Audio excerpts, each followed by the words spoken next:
Bekam pengantar tidur. Halo, assalamualaikum warahmatullahi wabarakatuh. Selamat pagi teman-teman.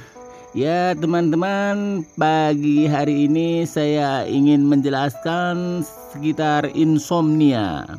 Insomnia atau sulit tidur adalah keadaan di mana seseorang sulit untuk memulai tidur, dan apabila sudah tidur pun mudah terbangun. Alhasil tidur pun tidak nyenyak. Ya, untuk insomnia ini aneka titik-titik. Pertama, titik iltiwa untuk insomnia. Juga titik lainnya adalah beberapa tempat untuk insomnia. Ini diantaranya.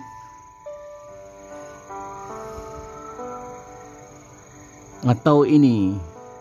Jadi di punggung dan di pinggang teman-teman, itu ada titik bekam untuk insomnia.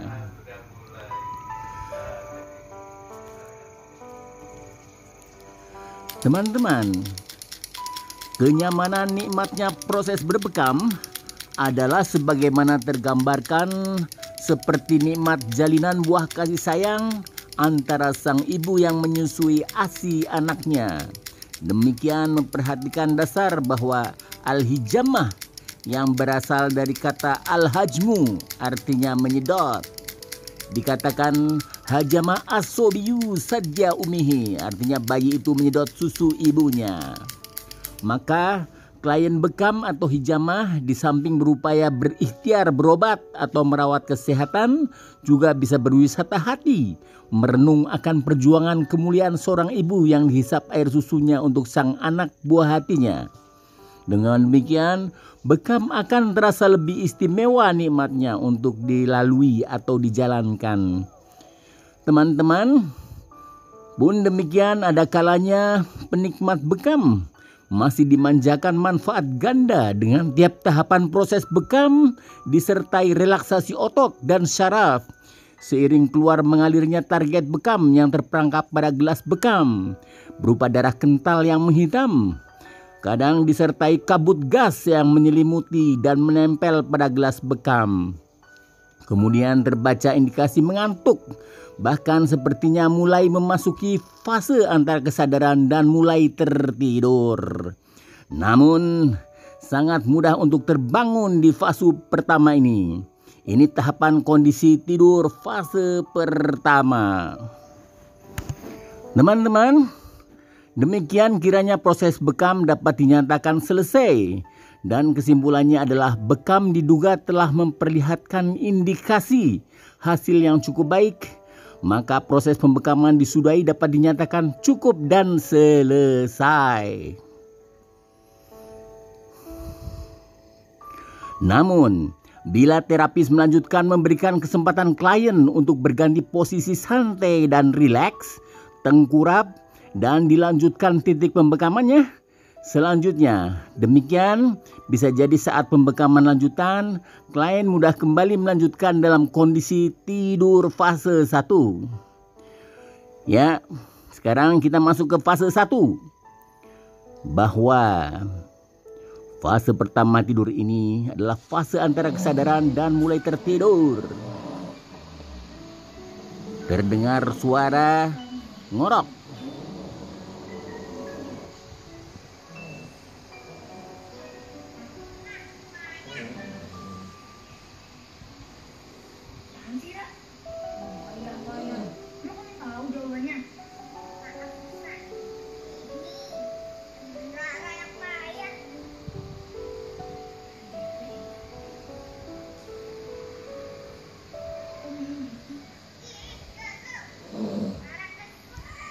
Ya teman-teman, sangat mudah untuk terbangun di fase pertama ini.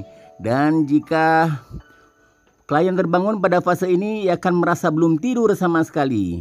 Pada fase ini tubuh mulai bekerja untuk membuat otot-otot tenang dan rileks. Terkadang matanya bergerak perlahan pada fase ini yang disebut sebagai slow eye movement. Sementara itu, ia juga bisa mengalami kekagetan ketika tiba-tiba terbangun pada fase ini.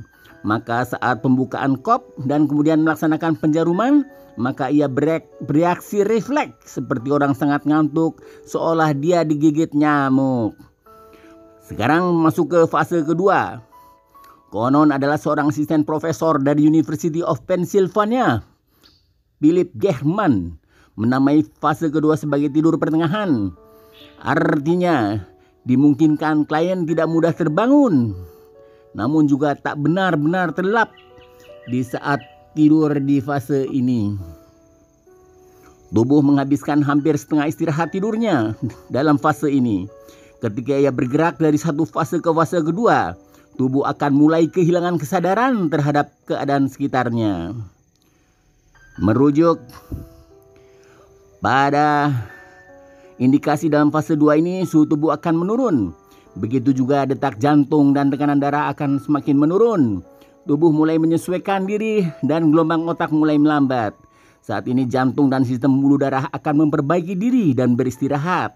Namun hisapan-hisapan kop bekam di luar telah aktif turut berperan meringankan kerja jantung. Demikian penjelasan bagaimana kondisi tidur klien cukup berperan penting untuk merawat kesehatan jantung dan kardiovaskulernya. Sekarang memasuki fase ketiga. Ini adalah fase ketika tidur semakin lelap. Pada fase ini, gelombang otak sangat lambat dan turun. Napas pun melambat bersamaan dengan tekanan darah yang menurun. Setelah itu, darah mengalir pada otot atau jaringan yang membutuhkan perbaikan. Untuk itu, fase ini sangat penting untuk kesehatan tubuh dan pemulihan kesehatan, karena tubuh sedang memperbaiki dirinya sendiri. Fase ketiga itu juga saat ketika seorang paling sulit untuk dibangunkan. Ini karena pada fase tersebut, seseorang tidur sangat lelap. Jadi meskipun seluruh rangkaian bekam selesai dan terapis selesai mengemasi peralatan bekamnya untuk siap dibawa pulang, dan klien tetap tertidur lelap. Ya, demikian sekilas penjelasan bekam sebagai pengantar tidur. Padahal sebelumnya klien